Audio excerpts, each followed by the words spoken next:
Es un proyecto de curaduría que se desarrolló en el marco de los estímulos ofrecidos por la Fundación Gilberto Alzate Avendaño, eso fue en el 2012, y que coincidió con una investigación que estaba haciendo yo en relación a las representaciones de memoria histórica en el espacio público. O sea, entonces, yo sí desde que me gradué en la maestría, o sea, en el 2007 sí venía explorando como los artistas que se habían referido al conflicto colombiano, digamos, y pues desde su trabajo artístico, ¿no?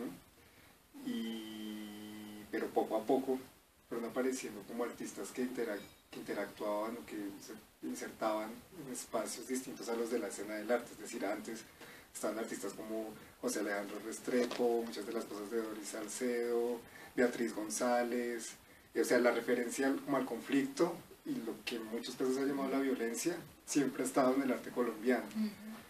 Pero, digamos, a medida que fui investigando eso, fui encontrando esos casos de artistas que hicieron intervenciones en ocasiones muy específicas y que finalmente me dieron ese marco del 2000 al 2011, que es sobre el que se concentró la exposición. Erinnerungsfelder, que es la palabra en alemán, se trabajó como campos de memoria. Es un concepto que viene al campo de los estudios de memoria histórica, de representaciones de memoria histórica, que se refiere a un territorio que se define a partir de los monumentos que tiene, ¿no? En realidad hay una palabra exacta que yo no utilicé, que es Denkmallandschaft, que se refiere a paisaje de monumentos. Es decir, en un territorio hay una presencia física de unos monumentos y uno puede armar como un discurso sobre ese territorio a partir de esos monumentos. En Colombia, en relación al conflicto armado, eso no existe. Pero sí existen artistas que hicieron intervenciones, de ahí que yo tomara como un término parecido, digamos, tiene que ver, o sea, es como la alternativa a la palabra oficial, ¿sí? Entonces por eso se abre a campos de memoria, como a paisaje de monumentos, digamos, ¿no? Entonces, pues eso ya es como lo particular que empieza a revelar como la investigación, es que son artistas que se insertaron en esos escenarios, muchos, digamos, a los que se tiene como dificultad para acceder, otros por simplemente están como prohibidos, vetados, y otros porque simplemente están olvidados, para hacer algo muy corto, documentarlo y como traerlo a otro contexto. Entonces, de ahí que la exposición sea básicamente fotografía y video. La conexión con Berlín, digamos, uno sí tiene sentido en la medida en que yo fui a estudiar justamente representaciones de memoria histórica en el espacio público en Berlín, que Berlín es una ciudad que es un hito, digamos, en torno a esas temáticas, en torno como a ese tipo de representaciones, ¿no? Desde la posguerra, pues desde de la Segunda Guerra, como que ellos han trabajado eso muy bien, y la ciudad, digamos, como que tiene un paisaje de monumentos que en su conjunto dan cuenta de muchos conflictos y de como distintos momentos históricos, pues, de Europa. Entonces la idea de conectar a Bogotá con Berlín era justamente poder proyectar ese interés de los artistas acá en Colombia como por la memoria histórica con ese punto fuerte de Berlín, un poco para generar un intercambio, una discusión o revelar, digamos, que estaba bien, que no estaba tan bien, tanto allá como acá. Entonces la exposición se llevó allá y fue una exposición que tenía un público muy definido, o sea, gente que trabajaba arte en espacio público, gente de estudios latinoamericanos y colombianos en Berlín, ¿no? Lo que pasó allá en Berlín básicamente fue como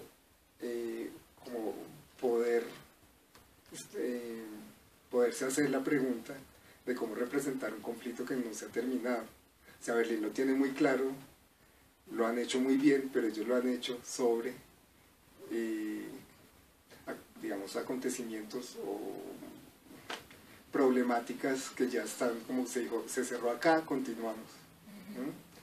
Entonces, esa era como una de las primeras preguntas que salía, como hasta qué punto las mismas representaciones que hay allá servirían acá, ¿no? Entonces, bueno, eso fue una cosa importante. Y dos, que con la exposición, o sea, como con ese tipo de trabajo de intervenciones temporales, se le abría posibilidades a personas de otros países que viven de contextos similares. Es decir, toda la ex Yugoslavia estuvo ahí presente, o sea, los bosnios, serbios, croatas, de Eslovenia, y era justamente la pregunta cómo representar una memoria histórica, digamos, en la que el socialismo ya se desbarató y no hay como una transición a un nuevo sistema. Y llegaron personas también de los países de la primavera árabe, justamente preguntándose también qué tipo de, o qué acceso se podía tener como artista a esas problemáticas. Entonces eso fue interesante y sobre eso ya armamos un programa paralelo que pues amplió la discusión pues a todos los campos. La exposición presenta trabajos que hace 10 años fueron muy controvertidos, trabajos como el de Wilson Díaz que presentaba los guerrilleros del Caguán tomándose un baño en la época de la zona de distensión, que en su momento fue censurado. Y hoy día las mismas instituciones que lo censuraron lo están presentando y están apoyando esta exposición. Entonces sí hay como, o sea, esos tabúes que había antes, esos prejuicios como frente a las voces como de las otras partes del conflicto ya están un poco más relajados. Y la gente tiene como la tranquilidad de decir o hacer la fila para ver el trabajo de Wilson, simplemente con la pregunta o con la expectativa de escuchar qué tiene que decir un guerrillero. Sí, antes ni siquiera existía esa posibilidad, ¿no? Entonces, digamos que la exposición yo creo que sí coincide, por suerte, como con toda esa nueva iniciativa institucional de establecer como esa política de memoria histórica, memoria del conflicto. Y creo que brinda como herramientas de discusión, ¿no? y genera más preguntas que otra cosa. El riesgo que tiene esta exposición es que se interprete como si quisiera contar la historia del conflicto, y eso no lo hace esta exposición. Es decir, esta exposición no presenta ni víctimas ni victimarios ni instituciones intermedias, sino que le da justamente espacio como a la pluralidad de historias y experiencias, no importa de dónde vengan. Y al menos lo que yo he visto, o lo que me han dicho, es como que sí queda esa reflexión y justamente no hay como un juicio sobre el conflicto colombiano.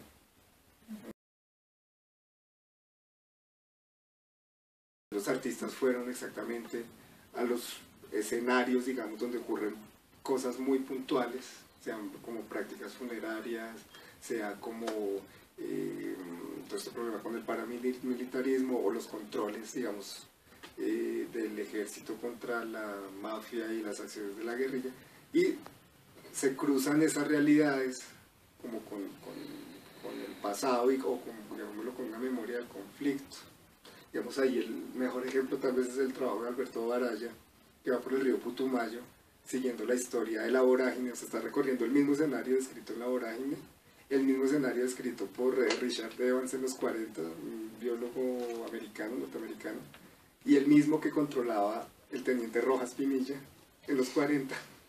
Y de repente, él va haciendo eso y de repente empiezan a dispararle desde un barco al agua, ¿sí? Entonces como que todas esas capas, todo ese escenario descrito, de pronto como que se cruza con la realidad del conflicto y como que todas esas capas se entrelazan en una sola. O sea, ese escenario, digamos que adquiere como otra dimensión, que de hecho es una toma muy sencilla de un horizonte, como un paisaje como del romanticismo alemán.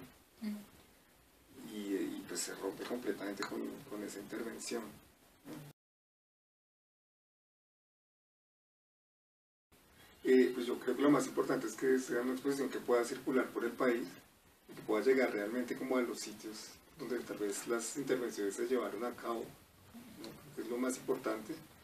Y segundo, pues ya la investigación empieza a revelar como otras preguntas, y es como que en todo caso esta exposición tiene como un vínculo como muy importante con el conflicto en relación a la insurgencia, llamémoslo así, pero no hay una referencia como a la historia de la mafia, y no hay o sea, esas son las preguntas que ya quedan.